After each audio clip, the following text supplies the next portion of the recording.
Yəcuc və Məcuc qövm, tayfa. Hansı ki, ən azğın tayfa olacaq. Onlar çıxdığı zaman hətta ən salih insanlar İsa aleyhissalamla belə dağa çəkiləcəklər. Yəni, güclərə yetməyəcək onlar. Onlara insan gücü, məxluq gücü mümkün deyil. Onların belə itaat etdiyi başçıları var. Xavariclərdən bu məsələdə daha üstündürlər. Çünki hardan götürür? Hədisdən gəlir ki, bu. Muhammed sallallahu aleyhi ve sellem deyir ki, hər gün gəlirlər. Zülqarneyn Peyğəmbərin tökmüş olduğu səddi yarmaq üçün işləyirlər onlar. Yaranda deyir ki, onlardan biri deyir ki, itaat etdikləri var. Bu gün gedək, sabah gəlib yenidən işləyər. Onlar çıxıb gedirlər. Yəni. Bu cür azğın, pozğun, bütün yer üzərində fitnə fəsadla, canları almaqla, insanları öldürməklə, suyu içib qutarmaqla, quraqlıq əmələ gətirməklə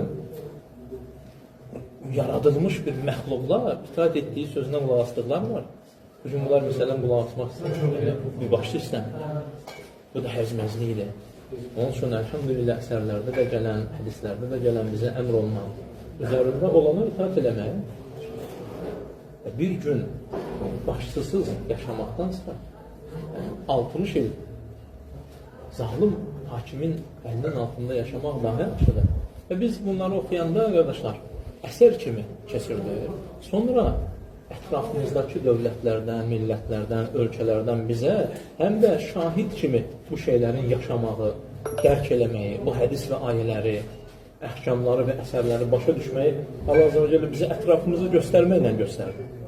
Yaxın qonşu ölkələrlə, başsız qalıb ölkələrin bir-birinə düşməsi ilə, evdən çörək almağa gedən, ailəsi ilə döyüşə gedib qayıtmayacaq biri kimi, ölümə gedən kimi vidalaşan bir şeylər gördük ki, vidalaşır ki, evdən çıxdı, bilinmir yəni, nə olacaq, nəyin baş verəcək.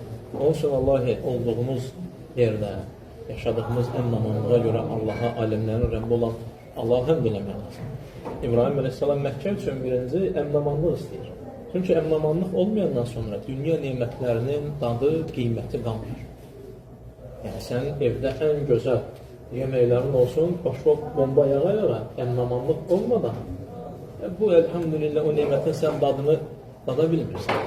Çünki ölüm qorxusu sənə ləzzətləri almağa icazə vermir. Onun üçün Allah Rasulü deyir ki, ləzzətləri paramparça edən ölümü çox xatırlayır. Çünki bu xatırlananda digərləri sənə boş gəlir. Gəlib gedəcəyin bir yol var, addımlayacağın, izində olacağın, yaşayacağın, nəfəsi verib alacağın. Abu Hənifə rəhməhullah deyir ki, bir dənə həyat verir, vallahi, bir dənə can verir. Onu da Allah üçün yaşamağa dəyər. Yəni, neydən sən təviz verirsən, neydən sən əksilik edirsən, neydən azaltmanı gözə alırsan, al bir dinindən başqa. Bir dinindən başqa. Çünki digər heç birindən soruşulmayasın. Heç bir dinindən soruşulacaqsan. Başlıcası da əlhamdülillah tövhiddir, torpaqlarda Allah Azə və Cəllənin sənə gözəl bir şəkildə haqqın duyduğu, yəni izin verilib, əlhamdülillah, Rəbbim səni bu ölkədə eləyib. Elə ölkələr var ki, vallahi, ərəbin ölkəsidir, ərəb ölkəsidir. Kitabın endiyi dildə danışır, Rasulun danışdığı dildə danışır. Tövhid kəlməsini dilə gətirə bilmirsən. Və yaxud da sənin ətrafında olan ölkələrdə, bizim qardaşlarım var idi, bəzi tərcümələr deyirdi rus dilində.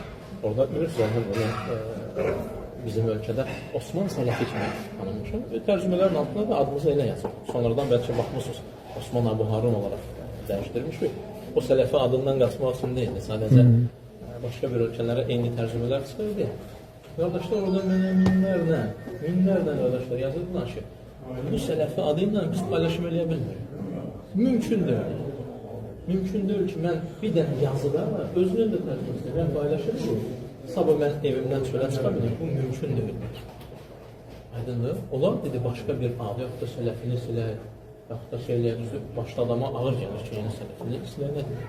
Qadir, elhamdülillah, oradakı adın önəmi yoxdur. Hətta mən qardaşa demişdim ki, öz adı yazır. Yəni, tərcümə onsuz səhih tərcümədir, fayda çəksin. Osman Abu Harundan qoyduq, getdi. Vallahi deyirəm, onun üçün Allaha, aləmlərin Rəbbinə şükr etmək lazımdır. Və insanlara da, hansı ki, istər üzərimizdə olan başçılarımız, hansı ki Allahdan istəyir ki, haqq üzərində sabit etsən, sabaqda etsən, qorusun, rəylərini və fikirlərini və verdiyi qərarları haqqa isabətdə etdirsən, ətrafını islah eləsən. Onlara da təşəkkür eləmək lazımdır bugünkü əmin-amanlığa görə. Çox şeylər, həm də biz bunların Rəbbim bizə az bir həyatımızda, çox şeylərin sələfi əqidəsinin tələblərinin həqiqiliyini həyatımızla, ölkəmizlə, başçımızla, yaşayışımızla, ətrafımızla vallahi bizə göstərdi. Çünki qardaşlar, döyüşlər hər zaman iki yerdə gəlir. Bir döyüş meydanlarında, bir də stollarda, siyasi stollarda, siyasi masalarda qələbə qazanılmamış, qanlar dayanır, heç vaxt dayanır. Ölümlər dayanır, anaların göz yaşı dayanmır. Adında bəziləri başa düşmür, məsələn, bir sülh müqaviləsi bağlı, bəs bizim 3000 şəhid. Rəbbim onlara rəhmət etsin, bu müqavilələr 30.000 olmasın deyədir. 3000'də qalsın deyədir.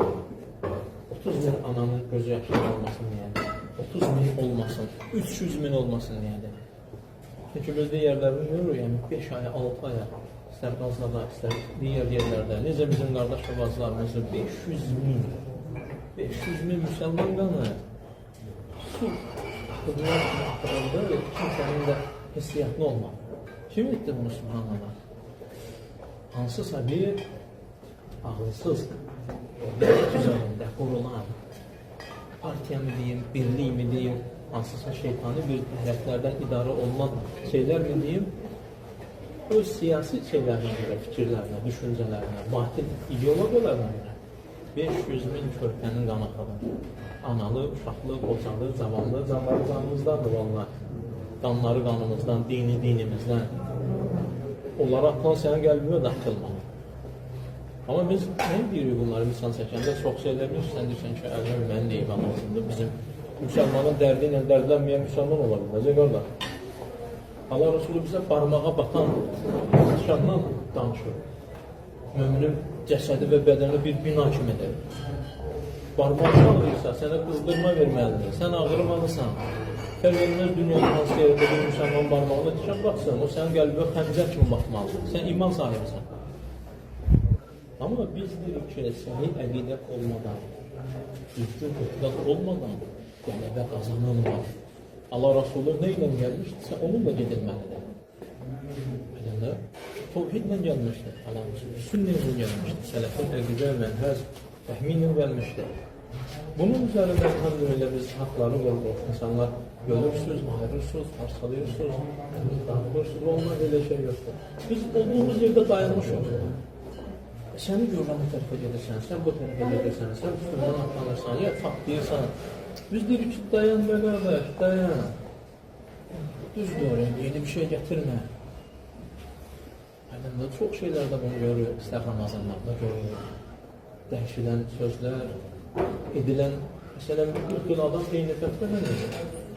O gün sənə deyir ki, o gün sən başa düşmüşəm, ya, da bu gün belənsi deməymiş. Orada deyir, yox, astroloji hesablamalar olmayan adamın özü deyir ki, astroloji hesablama inirlərsə o ölkədə, yenə də deyir. Vallahi məsələn, sabit deyil Allahdan. Onun sonra da kimsə özünə, yanındakına, dostuna güvənməsin. Allahdan sabitlik istəsin və yanına, ətrafına da baxsın, yəni, mütləq baxsın. Mütləq baxsın. Yəni, səni şəkilləndirən sənin yandaşlardır. Dostun kimdirsə, sən osan. Sən kimsənsə dostun o deyil, ha? Dostun kimdirsə, sən osan. Hər kəs özünə bərabər olanla oturarlar. Hər kəs, yəni qəlbin sənin rahat ola bilməz, məsələn. Tevhid əhli şirkdən danışılan yerdə düz dura bilməz. Şirk əhli də tevhiddən danışılan yerdə. Şey görmüşsün qardaşlar, məsələn, hansısa bir yerdə duranda, oturanda, məsələn, və yaxud da ümumi də sən ya Allah deyirsən, bir dənə yox, mənim rafizi varsa orada, ya Əli deyəcək həmin. Tək Allah zikr olunduğu zaman qəlblərində xəstəlik olanların xəstəlikləri qalxır, subhanallah. Çox qəribə. Aydındır? Yəni, düz gələ bilmərsən, o məclis səni sıxmalıdır. Məclis səni sıxmalıdır. Dostu və düşməni, qardaşlar, təyinatı var ya.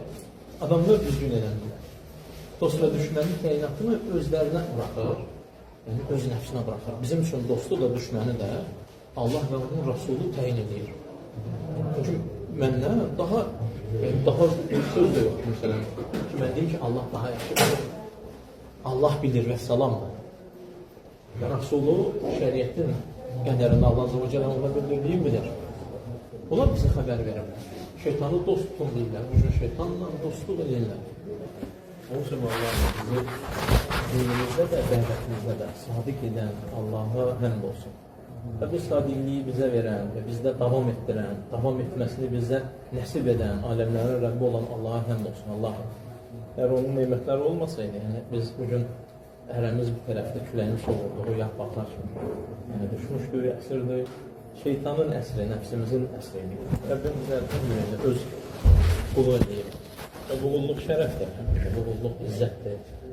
Yəni, tövlükdə bizim bəzən olur, qardaşlarımla söhbətdən deyirəm ki, vallahi bu bizim istər müsəlman torpaqlarını, istər müsəlmanların yaşadığı ərazini, onların başçısını, dövləti, ümumilikdə vətənimizi qorumaq, bu bizdə maaşın gərəyi deyil. Məsələn, mən həmin vəzifədə aylıq 5.000, 3.000 almıram ki, mənim işim olsun. Məsələn, hər kəsin burada işi var, dövlətin qoruyan struktur var, ona görə maaş alır, neft çıxardan var, ona görə alır, fəhlə ona görə alır. Allah Azə və Cəllənin bizim içərimizə qoyduğu iman bizi pulsuz da, maaşsız da, vəzifəsiz də dövlətimizi, vətənimizi, millətimizi, müsəlmanların ayaq basdığı torpaqları, ana və bacılarını, orada yaşayanları qorumağı üzərimizə iman olaraq vacib olduğunu bilir. Maaş alsam da olmasam, bizim kasıbımız da əqidəni və dövlətini, millətini və vətənini qoruyur, başçısını. Yəni, bu kənarda elə bir yer yoxdur ki, bəzən danışanda deyirlər ki, filan ölkədə sən mənə əksikliyi olmayan bir ölkə göstər. Məsələn, deyim ki, hər bir yerdə var, o əksikliyi yoxsa biz də yoxdur. Yol gedirik, məsələn, Kürdəmirdən əlində, oradakı çuxuru mən də görürəm, onu mən də görürəm. Amma bu məsələ yol ortadan qaldırılmaz, sən yolun qaldırılmadığından danışırsan. Yolun islah edilməsi lazımdır. Yəni, insan yaşayan yerə yol lazımdır. Sən yolun dəyişdirilməyindən istəyirsən. Onun üçün, əlhamdülillah, qardaşlar, vallahi, haqq üzərində əminamanlıq neymətinə görə Allaha şükür etmək lazımdır. Bu əminamanlıqda olmağımızın səbəbi olan bir tövhid əhli, tövhidin olması, tövhid qardaşlar əminamanlıqdır. Necə ki, ayət qardaşımız orada çox gözəl İbrahim Aleyhisselam'la Həzər anamızın hadisəsində çox gözəl izah elədi yəni. Çox böyük faydalar idi, vallahi. Ona qaybı Allah'ın qardaşlar alın, saxlayır, bilə dinləyir. Çox faydalı idi. Tövhid olduqdan sonra qorxu qalxar, əminamanlıq gəlir. Azlıq gedər, topluluq gəlir, susuzluq gedər. Elə bir su çıxartdı ki, quraqlıq idi. Qiyamətəcən qurumayan bir su çıxartdı. Və bugün əsən davam edir və bugündən sonra da davam edəcək. Əminamanlıq diyarı. Olsun, əlhamdülillah, ilk öncə tövhiddir. Sonra bu əminamanlığa xidmət edən bütün ta əvvəldən, yəni başdan, rəhbərdən, Allah Azə və Cəllənin haqq üzərində qoruşun. Sonra isə ta aşağıya qədər bütün hər bir kim ki xidməti var, hər birində əlhamdülillah Allaha həmdlər və şükürlər və digərlərinə də təşəkkürlər edirik. İstər siyasi cəhətdən, istərsə də dini cəhətdən tövhidin, sağlam əqidənin yayılmasına səbəb olanlar. Belə qardaşlarım, əlhamdülillah, qardaşlarla söhbət edirik bu. Allah sizi qorusun. Allah Azə və Cəllə xeyirli etsin. Həmişə şad olub, yenə də şad olub. Çox yerdən qardaşlarımız gördük, Şamaqlı qardaşlarımız, Göyçək qardaşlarımız gördük burada. Kürdəmir qardaşlarımız, həmçinin xeyir üzərində etsin. Olsun. Xeyir qardaş, buradan